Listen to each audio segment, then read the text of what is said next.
Assalamualaikum warahmatullahi wabarakatuh. Jumpa lagi dengan saya Tama, dan kali ini dalam Segurat Misteri, di mana saya akan membacakan kisah-kisah misteri disertai dengan gambar-gambar ilustrasi. Dan kali ini ada sebuah cerita yang diangkat dari sebuah kisah nyata yang terjadi di Kalimantan. Sebuah cerita yang menceritakan tentang sebuah desa gaib. Aku bekerja di salah satu perusahaan yang bergerak di bidang distribusi alat kesehatan sebagai sales marketing. Dan kami diwajibkan untuk turun langsung ke lapangan, melakukan promosi penjualan produk dan mencari pelanggan. Beberapa hari belakangan ini, aku tidak mendapatkan pelanggan sama sekali. Manajer pun selalu memarahiku. Sampai akhirnya, aku dan 3 orang temanku memutuskan untuk pergi ke sebuah desa terpencil yang jaraknya lumayan jauh dari kepadatan penduduk. Kami berangkat pagi hari sekitar jam 9, hanya dengan menggunakan 2 motor dan terdiri dari 2 cewek serta 2 cowok. Kami melewati jalanan yang sangat curam, melewati hutan, dan desa yang ingin kami datangi terletak di atas sebuah gunung.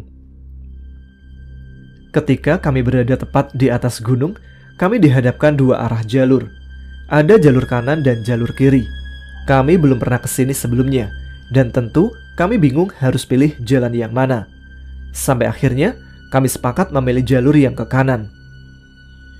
Kami terus mengendarai motor, tapi tidak kunjung menemukan desa yang kami cari. Setelah jauh berkendara, tiba-tiba ada sebuah gapura, pertanda kami akan memasuki sebuah pedesaan. Kami sangat senang karena perjalanan jauh tidak sia-sia. Tetapi ketika kami melewati gerbang, suasana langit yang tadinya terang tiba-tiba mendung dengan sendirinya. Dan tidak lama kemudian, kami menemukan sebuah desa yang penduduknya sangat sedikit. Kami segera menepi dan memarkirkan motor. Rumah-rumah yang ada di sana sangat sederhana, terbuat dari kayu dan atapnya hanya menggunakan daun kelapa. Kami berjalan memasuki desa, tapi tidak ada satupun manusia yang kami jumpai di sana. Apa maksud dan tujuan kalian kesini? Tiba-tiba ada sosok nenek-nenek dengan rambut beruban muncul dari belakang kami dengan ekspresi marah dan menggunakan pakaian yang bisa dibilang masih sangat tradisional. Karena aku adalah orang asli Kalimantan, jadi aku mengerti apa yang dikatakan oleh nenek tersebut. Kami datang ke sini hanya ingin sosialisasi saja, Nek. Mendengarku yang bisa mengerti bahasanya, tiba-tiba nenek itu bingung dan menarik tanganku, lalu dibawa entah kemana. Sedangkan teman-temanku yang lain, mereka malah tertawa melihatku ditarik oleh nenek itu, dan mereka memutuskan untuk pergi berkunjung ke rumah yang lain. Sesampainya aku di sebuah rumah, yang kemungkinan itu adalah rumah si nenek, beliau langsung menginterogasi semuanya. Siapa namamu, Nak? Nenek itu bertanya dengan suara berbisik, entah apa yang ia takutkan. Darmin, Nek. Aku memberitahukan namaku. Kenapa kalian bisa masuk ke desa ini? Si nenek kembali bertanya dengan berbisik. Emang kenapa, Nek? Aku mulai bingung. Pasti ada sesuatu yang aneh. Tidak ada satupun orang hidup yang bisa masuk ke desa ini. Kalaupun ada, orang itu tidak akan bisa keluar selamanya. Mendengar kalimat yang dikatakan oleh nenek tersebut, sungguh aku benar-benar kaget dan tidak mengerti apa maksud dari semua ini. Kalian harus pulang sekarang juga.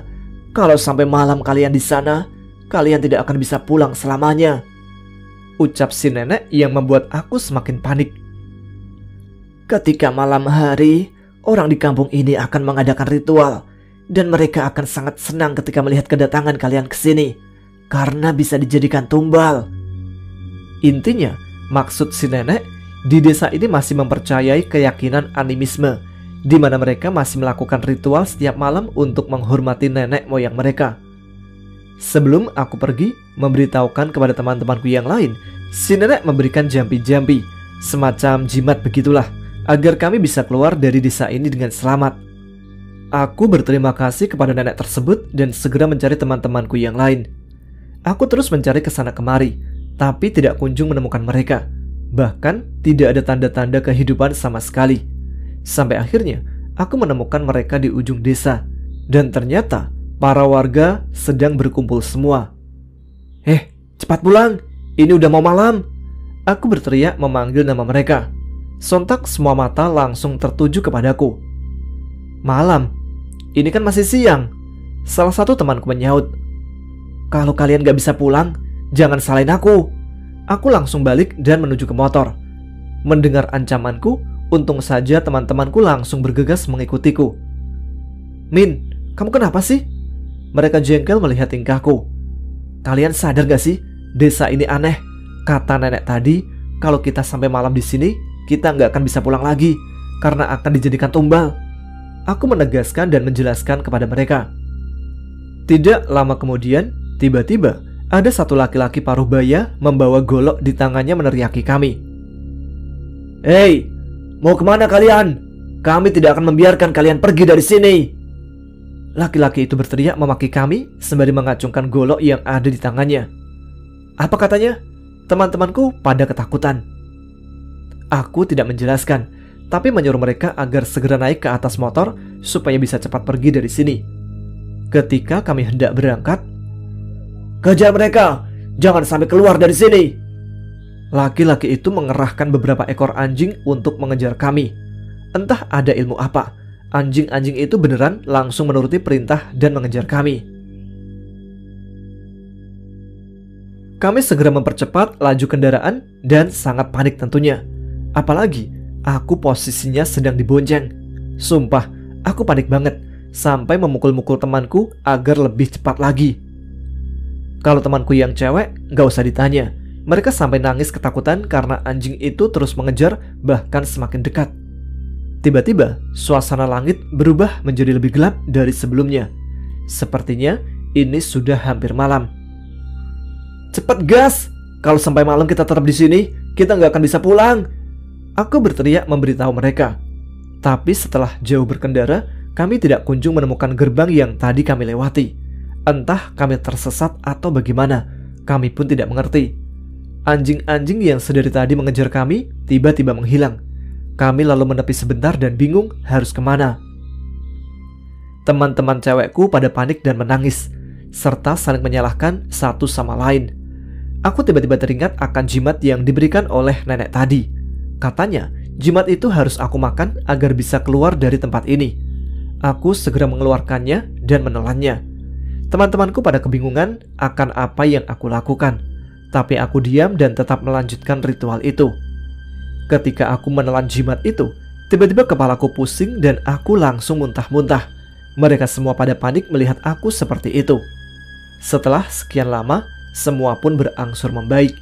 Aku tiba-tiba melihat seekor burung enggang hinggap di atas pohon. Dan ketika melihat burung itu, entah kenapa aku punya feeling dialah yang akan menuntun kami keluar dari sini. Tiba-tiba terdengar suara seperti tertawa kuntilanak yang sangat nyaring. Temanku semua panik, tapi aku masih saja mengamati burung enggang yang sedari tadi hinggap di pohon. Seketika aku melihat burung itu terbang. Cepat, ikuti burung itu! Aku berteriak menyuruh pergi, mengikuti kemana arah perginya burung itu. Kami pun bergegas berjalan dengan mengikuti kemana arah burung itu pergi. Di sepanjang perjalanan, aku banyak sekali melihat hal-hal aneh. Aku melihat banyak sekali pocong yang berdiri di pinggir jalan. Dan pocong itu bukan pocong biasa, karena ukurannya lebih besar dari pocong yang kebanyakan. Selain itu, aku juga melihat banyak kuntilanak yang bertengger di atas pohon. Dan yang lebih aneh lagi, hanya aku yang melihat. Teman yang lain tidak sama sekali. Tapi aku berusaha untuk tegar dan tidak memberitahukan temanku agar mereka tidak panik. Kami terus mengikuti burung itu pergi. Sampai akhirnya, feeling aku ternyata benar. Kami menemukan gerbang yang kami lewati tadi.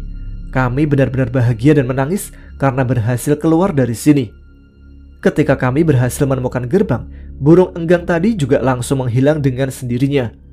Kami terus berjalan, sampai akhirnya menemukan jalan raya. Kami lalu singgah di sebuah warung makan sekaligus membeli bensin.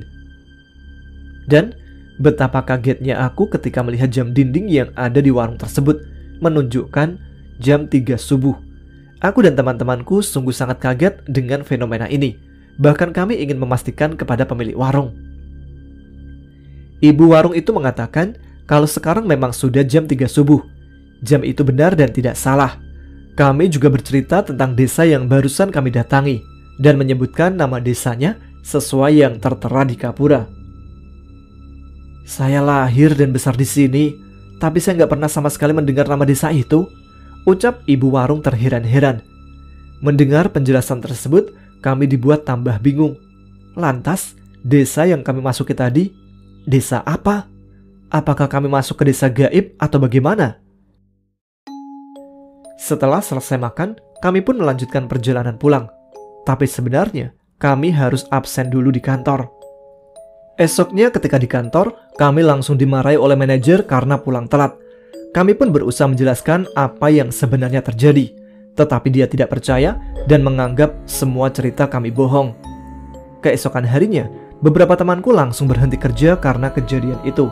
Aku sempat masuk beberapa hari, tapi orang-orang yang ada di kantor malah mengejek cerita kami.